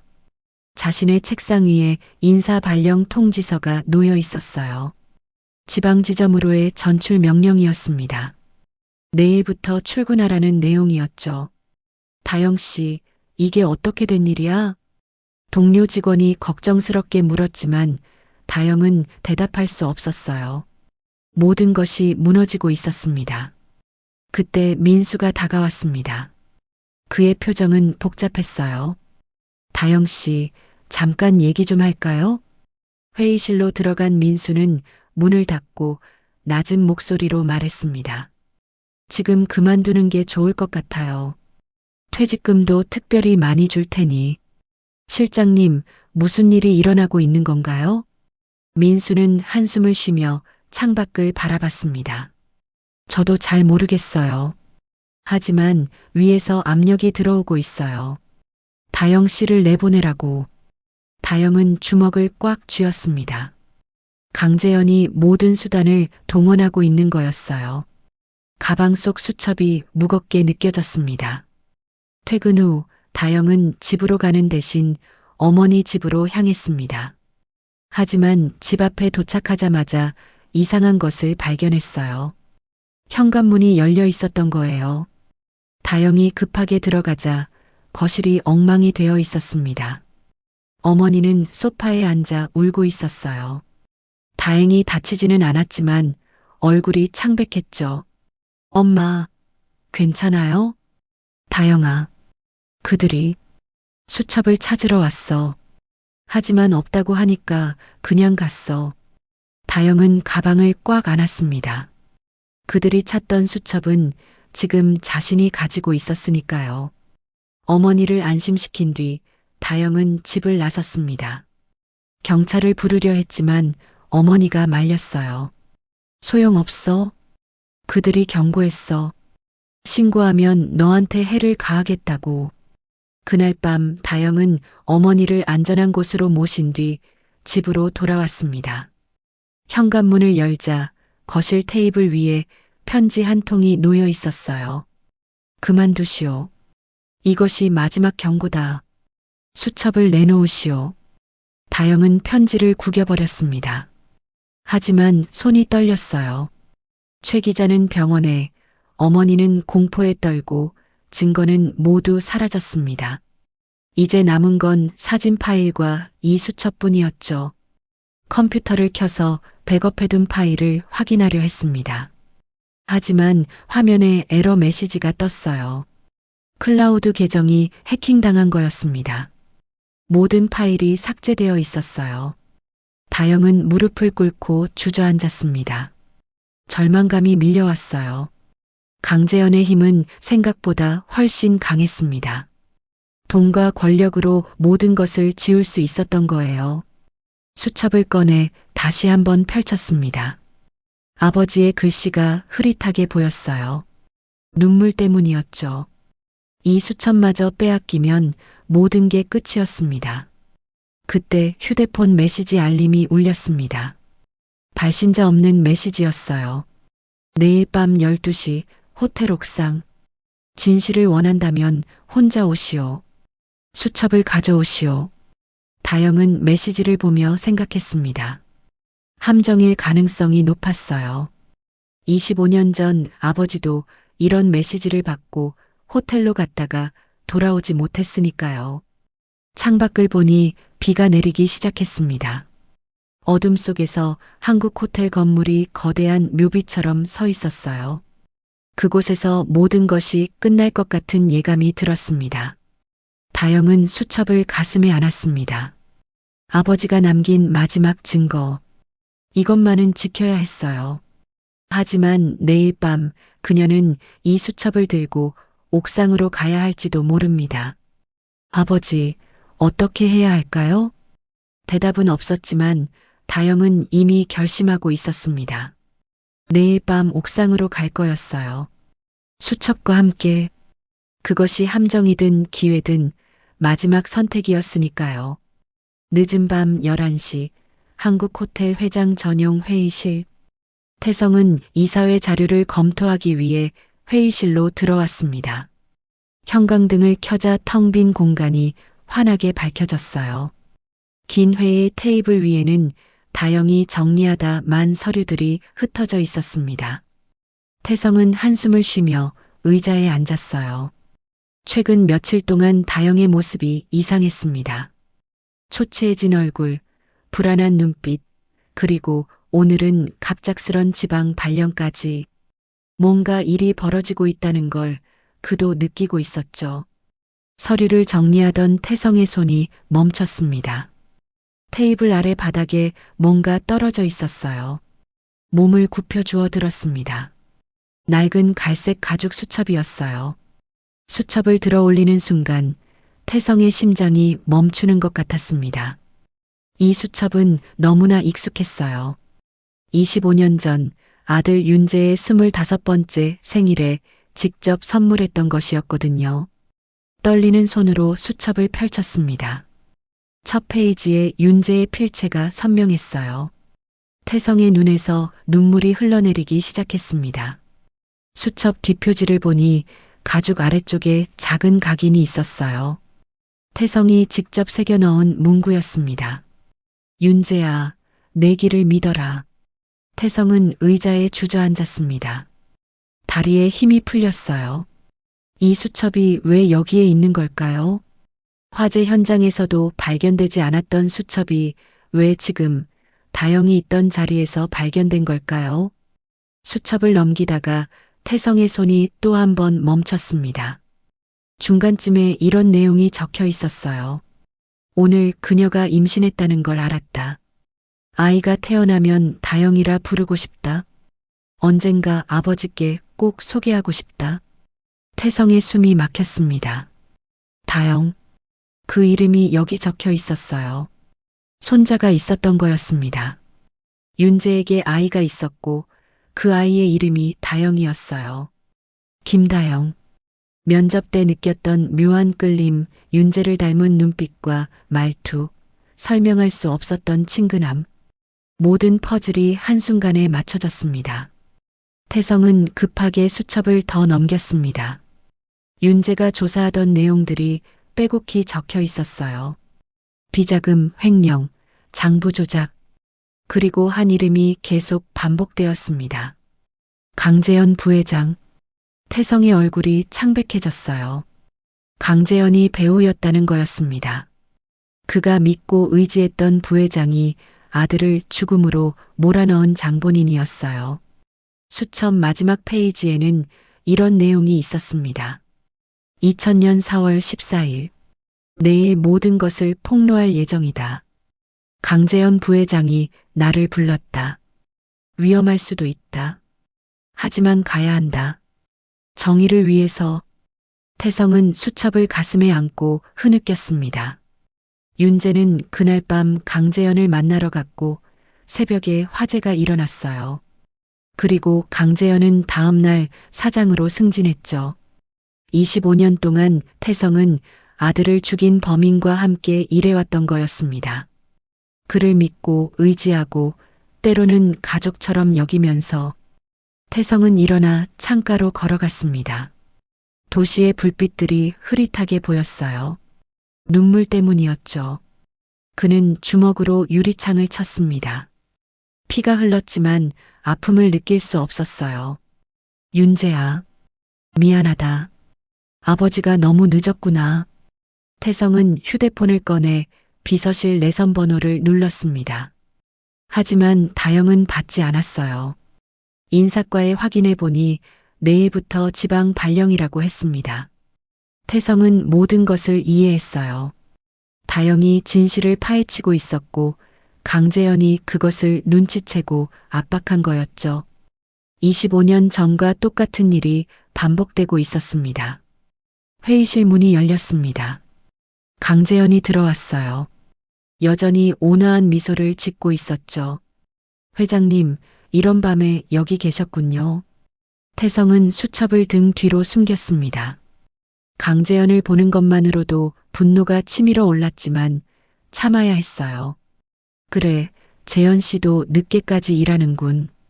강재현이 테이블 위를 훑어봤습니다. 그의 시선이 바닥을 향했어요. 뭔가 찾는 듯 했죠. 혹시 여기서 수첩 같은 거 못 보셨습니까? 태성의 손에 힘이 들어갔습니다. 등 뒤에 숨긴 수첩이 구겨질 정도였어요. 아니, 못 봤네. 강재현이 아쉬운 표정을 지었습니다. 그렇군요. 중요한 것은 아니지만 그는 돌아서다가 다시 태성을 봤어요. 그런데 회장님, 김다영이라는 직원 아시죠? 내일부터 지방으로 가게 됐습니다. 태성의 턱에 힘이 들어갔습니다. 왜 갑자기? 업무 능력이 떨어져서요. 그리고 너무 많은 것을 알려고 해서 문제가 있었습니다. 강재현의 눈빛이 차가워졌습니다. 순간 본색을 드러낸 거였죠. 하지만 곧 다시 미소를 지었어요. 회장님도 조심하시는 게 좋을 겁니다. 나이가 드시니 건강이 걱정되네요. 위협이었습니다. 태성은 알았어요. 강재현이 자신도 제거할 수 있다는 경고였죠. 강재현이 나간 후 태성은 무릎을 꿇고 주저앉았습니다. 회의실 한가운데서 억눌러 왔던 오열을 토해냈어요. 25년 동안의 죄책감, 진실을 외면했던 비겁함, 그리고 이제야 알게 된 손녀의 존재. 모든 감정이 한꺼번에 무너져 내렸습니다. 조용한 회의실은 태성의 흐느낌으로 가득 찼어요. 수첩을 가슴에 안은 채 그는 한없이 울었습니다. 다음 날 아침 8시 한국 호텔 회장실. 태성은 밤새 잠을 이루지 못했습니다. 윤재의 수첩을 품에 안고 의자에 앉아 있었어요. 창밖으로 보이는 아침 햇살이 눈부셨지만 그의 마음은 어둠에 잠겨 있었죠. 손녀 다영. 25년 동안 존재조차 몰랐던 혈육. 그리고 그 아이가 지금 위험에 처해 있었습니다. 윤재가 그랬던 것처럼. 태성은 비서실로 전화를 걸었습니다. 김다영 씨를 회장실로 보내주세요. 잠시 후 다영이 들어왔습니다. 얼굴이 많이 수척해져 있었어요. 눈 밑에는 다크서클이 짙게 깔려 있었죠. 태성은 다영을 보며 가슴이 찢어지는 것 같았습니다. 윤재의 모습이 겹쳐 보였거든요. 앉으세요. 다영이 의자에 앉자 태성은 수첩을 책상 위에 올려놓았습니다. 다영의 눈이 커졌어요. 이건 제가 어제 떨어뜨린. 아니요. 이건 내가 25년 전에 아들에게 준 선물입니다. 태성의 목소리가 떨렸습니다. 다영은 이해할 수 없다는 표정으로 태성을 바라봤어요. 김윤재, 내 아들이었어요. 그리고 태성은 잠시 숨을 고르고 다시 말했습니다. 너는 윤재의 딸이다. 그리고 내 손녀다. 다영의 입이 벌어졌습니다. 믿을 수 없다는 표정이었어요. 눈에서 눈물이 흘러내리기 시작했죠. 할아버지. 처음으로 부르는 그 호칭에 태성도 눈물을 참을 수 없었습니다. 그는 자리에서 일어나 다영을 안았어요. 25년 만의 포옹이었습니다. 할아버지와 손녀가 아닌 같은 아픔을 가진 두 사람의 포옹이었죠. 한참을 울고 난 뒤 태성은 다영에게 물었습니다. 강재현이 범인이지? 다영이 고개를 끄덕였습니다. 태성의 주먹이 떨렸어요. 증거가 있나? 사진 파일 뿐이에요. 원본은 모두 없어졌어요. 태성은 금고로 걸어가 비밀번호를 입력했습니다. 그리고 깊숙이 숨겨둔 서류철을 꺼냈어요. 이게 뭔가요? 25년 전 내가 개인적으로 조사한 자료들이야. 하지만 겁이 나서 공개하지 못했어. 서류철에는 화재 당시의 의문점들이 정리되어 있었습니다. CCTV 영상 백업, 스프링클러 고장 보고서, 그리고 강재현의 알리바이 조작 증거들이었어요. 이걸 왜 비겁했어? 아들을 잃은 충격과 회사를 지켜야 한다는 책임감 사이에서 진실을 외면했지. 태성은 자신을 자책하며 고개를 숙였습니다. 다영이 태성의 손을 잡았어요. 이제라도 진실을 밝힐 수 있어요. 함께요. 그때 태성의 휴대폰이 울렸습니다. 강재현이었어요. 회장님, 긴급 이사회를 소집했습니다. 1시간 후에 뵙겠습니다. 전화를 끊고 태성은 불안한 표정을 지었습니다. 강재현이 먼저 움직이기 시작한 거였어요. 다영아, 오늘 밤 무슨 일이 있을 거야? 다영이 놀란 표정으로 태성을 봤습니다. 어떻게 아셨어요? 강재현이 급하게 이사회를 소집한 건 뭔가 큰일을 계획하고 있다는 뜻이야. 아마도. 태성은 창밖을 바라봤습니다. 25년 전 그날 밤처럼 불길한 예감이 들었어요. 오늘 밤 12시 옥상에서 만나자고 했어요. 수첩을 가져오라고.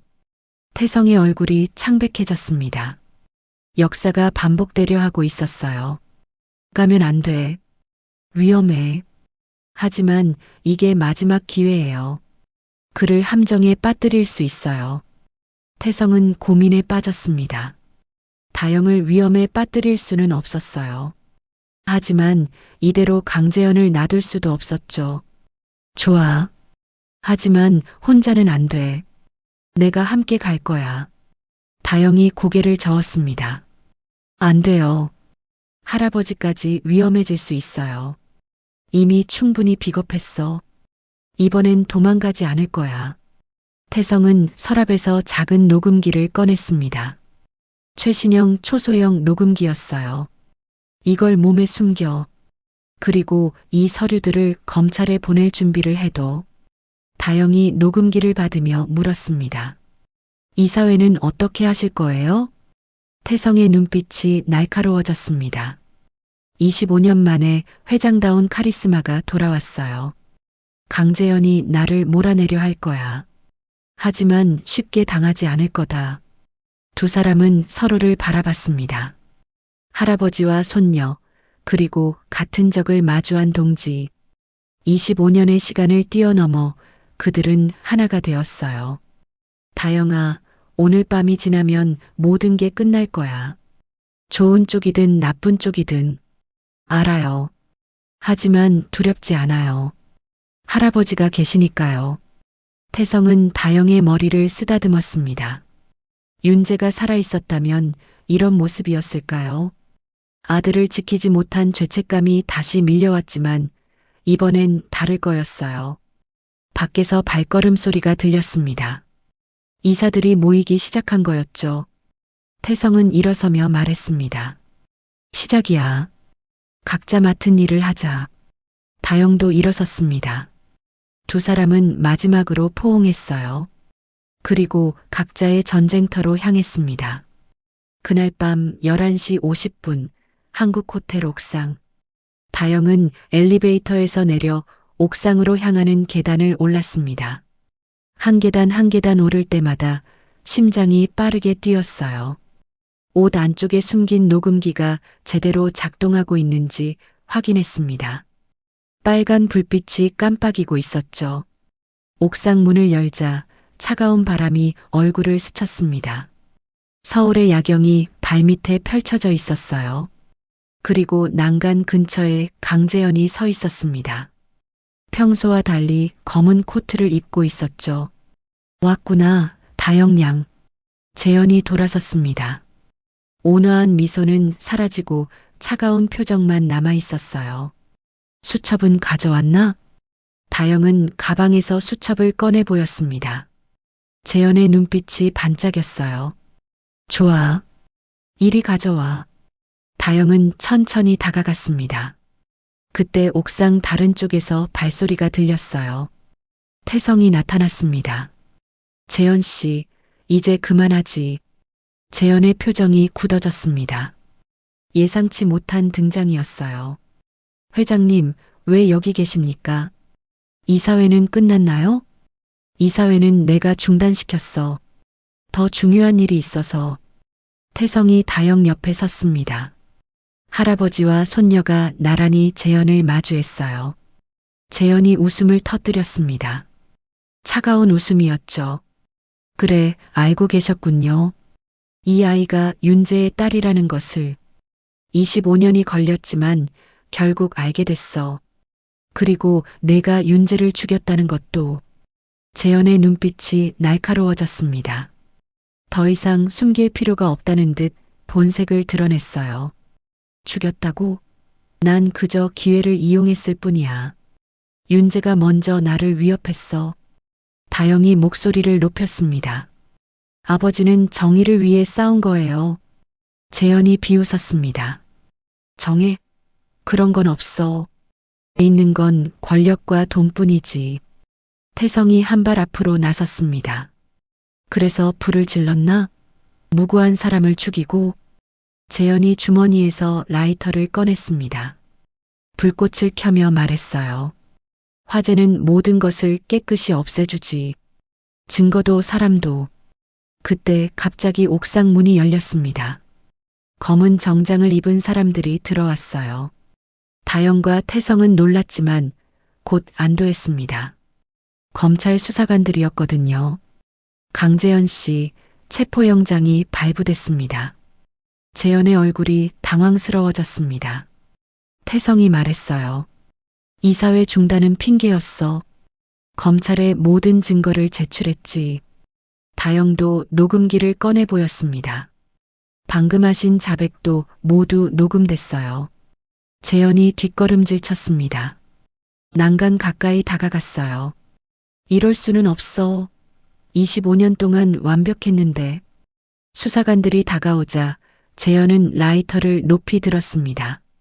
한 발짝 더 다가오면 뛰어내리겠어. 긴장감이 감돌았습니다. 그때 다영이 앞으로 나섰어요. 도망가지 마세요. 아버지처럼 당당하게 맞서요. 재현의 손이 떨렸습니다. 라이터가 손에서 떨어졌어요. 그는 무릎을 꿇고 주저앉았습니다. 모든 것이 끝난 순간이었죠. 수사관들이 재현에게 수갑을 채웠습니다. 그가 끌려가면서 태성을 봤어요. 회장님, 미안합니다. 하지만 후회는 없어요. 태성은 대답하지 않았습니다. 그저 쓸쓸한 표정으로 재현을 바라볼 뿐이었어요. 재현이 사라진 후 태성과 다영은 옥상에 남았습니다. 차가운 바람이 불었지만 두 사람은 움직이지 않았어요. 끝났어요, 할아버지. 아니, 이제 시작이야. 진실을 밝히는 일이. 다영은 아버지의 수첩을 꺼내 펼쳤습니다. 마지막 페이지에 적힌 글귀를 읽었어요. 진실은 언젠가 반드시 빛을 본다. 태성이 다영의 어깨에 손을 올렸습니다. 윤재가 옳았어. 25년이 걸렸지만 결국 진실이 밝혀졌으니까. 두 사람은 서울의 야경을 바라봤습니다. 도시의 불빛들이 별처럼 반짝이고 있었어요. 어딘가에서 윤재가 지켜보고 있을 것 같았죠. 다음 날 아침 모든 언론이 이 사건을 대서특필했습니다. 한국 호텔 부회장의 비자금 조성과 살인 혐의. 25년 만에 밝혀진 충격적인 진실. 검찰 조사가 본격화되었습니다. 다영이 수집한 증거들과 태성이 보관했던 자료들이 결정적인 역할을 했어요. 재현은 모든 혐의를 인정했습니다. 비자금 조성, 횡령, 방화, 그리고 살인까지. 법정에서 재현은 무기징역을 선고받았습니다. 재판장은 이렇게 말했어요. 피고인은 자신의 욕심을 위해 무고한 생명을 앗아갔습니다. 그리고 25년 동안 그 죄를 숨기며 살았습니다. 이는 용서받을 수 없는 죄입니다. 재현이 호송차에 실려가는 모습을 태성과 다영은 법원 밖에서 지켜봤습니다. 복잡한 감정이 교차했어요. 분노와 슬픔, 그리고 안도감이 뒤섞여 있었죠. 그날 오후 두 사람은 윤재의 묘지를 찾았습니다. 25년 만에 진실을 알리러 온 거였어요. 윤재야, 늦어서 미안하다. 하지만 이제 편히 쉬어라. 태성이 묘비 앞에 무릎을 꿇었습니다. 다영도 옆에 앉았어요. 아버지, 정의가 승리했어요. 당신이 옳았어요. 따뜻한 봄바람이 불었습니다. 묘지 주변의 벚꽃이 흩날렸어요. 마치 윤재가 대답하는 것 같았죠. 재판이 끝난 후 3개월, 한국 호텔 대회의실, 오전 10시 기자회견이 시작되었습니다. 수십 명의 기자들이 카메라를 들고 태성과 다영을 바라보고 있었어요. 플래시가 터질 때마다 두 사람의 얼굴이 환하게 비춰졌죠. 태성이 마이크 앞에 섰습니다. 77세의 나이였지만 그의 목소리는 단호했어요. 오늘 저는 25년 전 억울하게 희생된 김윤재 사원의 명예를 회복시키고자 이 자리에 섰습니다. 회의실이 조용해졌습니다. 기자들도 숨을 죽이고 태성의 말을 들었어요. 김윤재는 제 아들이었습니다. 그리고 그는 호텔의 비리를 고발하려다 살해당했습니다. 태성의 목소리가 떨렸지만 그는 계속했습니다. 옆에 선 다영이 할아버지의 손을 살짝 잡아주었어요. 힘을 주는 손길이었죠. 저는 비겁했습니다. 진실을 알면서도 외면했고 아들의 죽음을 단순한 사고로 묻어두었습니다. 그 죄책감으로 25년을 살았습니다. 태성은 깊은 숨을 들이쉬고 말을 이었어요. 하지만 이제 모든 진실이 밝혀졌습니다. 김윤재는 정의로운 내부 고발자였고 억울한 희생자였습니다. 기자들이 일제히 손을 들었습니다. 질문이 쏟아졌어요. 태성은 차분히 하나씩 답변했습니다. 그리고 마지막으로 중대 발표를 했어요. 한국 호텔은 김윤재 사원의 명예를 공식적으로 회복시키고 호텔 1층에 추모 공간을 마련할 것입니다. 다영이 마이크 앞으로 나섰습니다. 떨리는 마음을 진정시키며 입을 열었어요. 저는 김윤재의 딸 김다영입니다. 기자들이 놀란 표정을 지었습니다. 카메라 플래시가 더욱 빠르게 터졌어요. 아버지는 제가 태어나기 전에 돌아가셨습니다. 25년 동안 아버지가 어떤 분이었는지 몰랐어요. 하지만 이제 알게 되었습니다. 아버지는 영웅이었습니다. 다영의 눈에서 눈물이 흘렀지만 목소리는 흔들리지 않았어요. 아버지가 남긴 수첩과 증거들이 결국 진실을 밝혀냈습니다. 정의는 늦었지만 결국 승리했습니다. 기자회견이 끝난 후 태성과 다영은 호텔 1층으로 내려갔습니다. 그곳에는 이미 추모 공간이 마련되어 있었어요. 유리장 안에는 윤재의 사진과 함께 그가 마지막까지 지녔던 수첩이 전시되어 있었습니다. 명패에는 이렇게 적혀 있었어요. 김윤재 과장, 1972년생 2000년몰. 정의를 위해 싸운 용감한 직원. 많은 직원들이 모여 있었습니다. 오래된 직원들은 윤재를 기억하고 있었어요. 주방장 김 씨가 다가와 말했습니다. 윤재 과장님은 정말 좋은 분이셨어요. 이제야 진실이 밝혀져서 다행입니다. 민수도 있었습니다. 그는 다영에게 다가와 고개를 숙였어요. 미안해요. 더 일찍 도와드렸어야 했는데. 다영이 민수의 어깨를 토닥였습니다. 괜찮아요. 실장님도 어쩔 수 없었잖아요. 오후가 되자 언론 보도가 시작되었습니다. 모든 방송국이 이 사건을 톱뉴스로 다뤘어요. 신문 일면에도 대서특필되었죠. 25년 만에 밝혀진 진실. 한국 호텔 화재 사건의 충격적 반전. 내부 고발자 김윤재의 명예 회복. 사회적 파장도 컸습니다. 기업 내부 고발자 보호법이 강화되었고 한국호텔은 윤리 경영의 모범 사례로 거듭났어요. 강재현의 모든 재산은 몰수되었습니다. 그 돈으로 화재 피해자 가족들을 위한 기금이 조성되었죠. 비자금으로 축적한 부를 사회에 환원한 거였어요. 검찰 조사 과정에서 더 많은 비리가 드러났습니다. 강재현과 연루된 다른 기업들도 수사를 받게 되었어요. 윤재가 목숨을 걸고 파헤친 진실이 더 큰 정의로 이어진 거였죠. 저녁, 태성의 집. 할아버지와 손녀가 함께 저녁을 먹고 있었습니다. 25년 만에 가족이 모인 식탁이었어요. 다영아, 이제 어떻게 할 생각이니? 태성이 물었습니다. 다영은 잠시 생각하다가 답했어요. 호텔에서 계속 일하고 싶어요.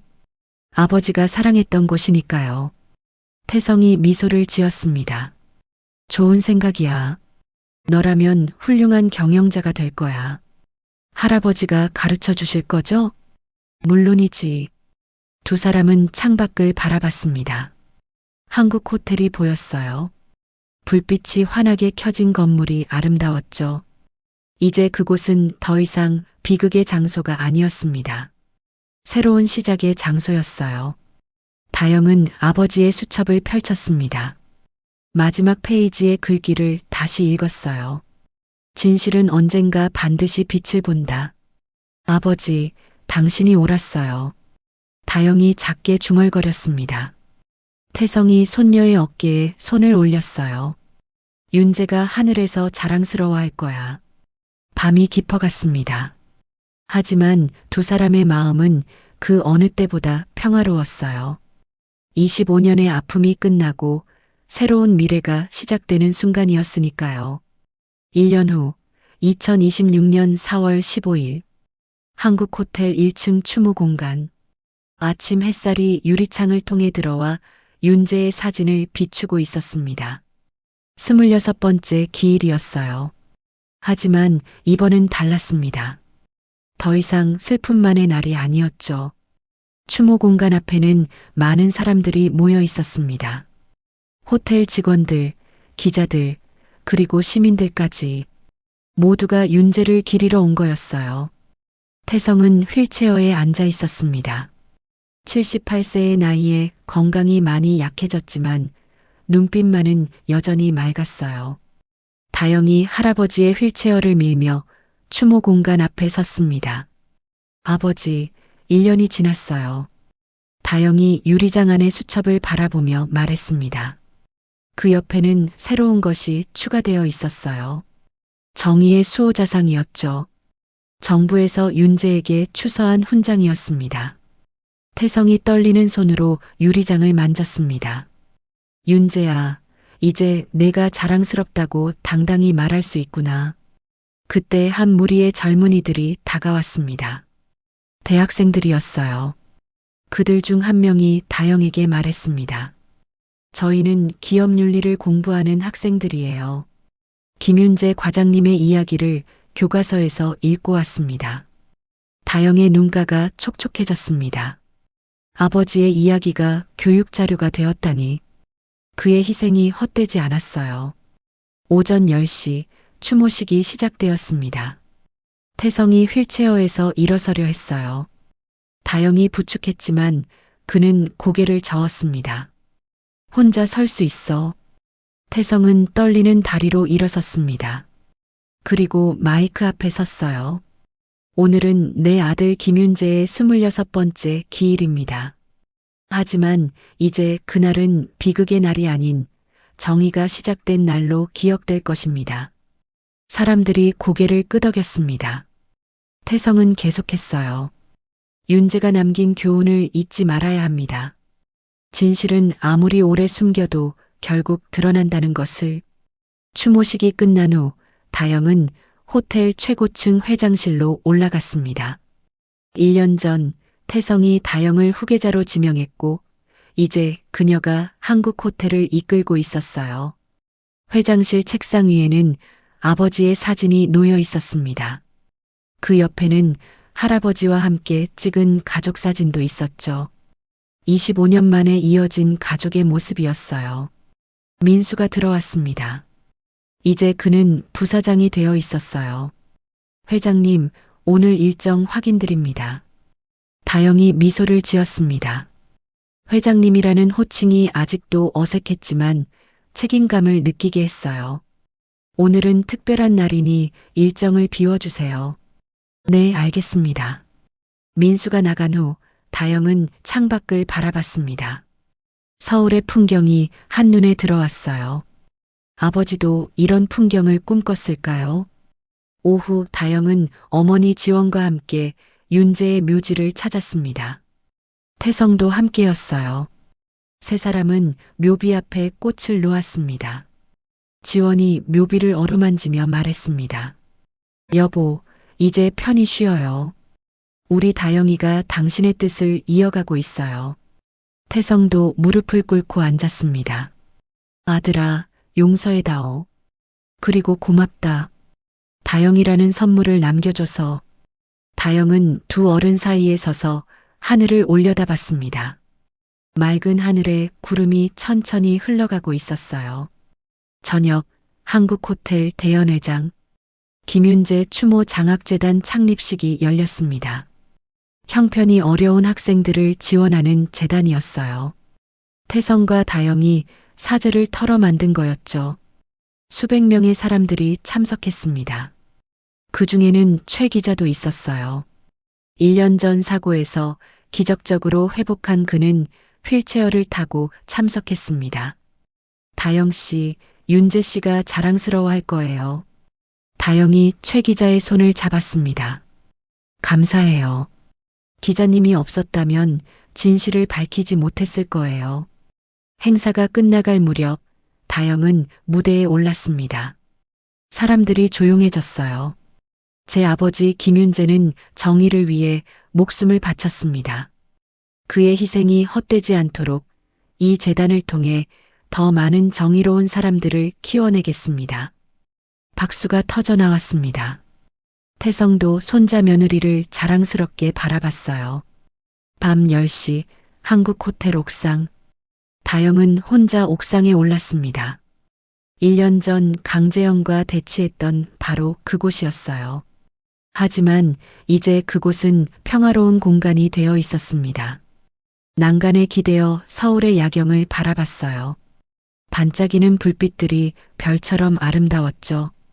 다영은 주머니에서 작은 수첩을 꺼냈습니다. 아버지의 수첩을 본떠 만든 자신만의 수첩이었어요. 첫 페이지를 펼치자 자신이 쓴 글이 보였습니다. 아버지, 당신의 딸로 태어나 자랑스럽습니다. 진실은 정말로 빛을 보았어요. 이제 제가 그 빛을 이어가겠습니다. 바람이 불어와 다영의 머리카락을 흩날렸습니다. 그녀는 미소를 지으며 하늘을 올려다봤어요. 아버지, 보고 계시죠? 대답은 없었지만 다영은 알 수 있었습니다. 어딘가에서 아버지가 지켜보고 있다는 것을. 26년의 어둠이 끝나고 새로운 빛이 시작되었습니다. 진실의 빛, 정의의 빛, 그리고 가족의 빛이 한국 호텔을 환하게 비추고 있었어요. 때로는 진실이 너무 늦게 찾아와 우리를 아프게 하지만 그 아픔마저도 치유의 시작이 될 수 있다는 것을 이 이야기는 보여줍니다. 25년이라는 긴 시간을 돌아 만난 할아버지와 손녀의 포옹 속에서 우리는 정의가 비록 더디더라도 결국 승리한다는 희망을 발견합니다. 윤재가 남긴 수첩의 마지막 문장처럼 진실은 언젠가 반드시 빛을 보며 그 빛은 다음 세대로 이어져 더 밝은 미래를 만들어갑니다. 어둠 속에서도 꺼지지 않는 정의의 불꽃이 있는 한 우리는 계속해서 앞으로 나아갈 수 있을 것입니다. 지금까지 바로 인생의 사연을 들어주셔서 감사합니다.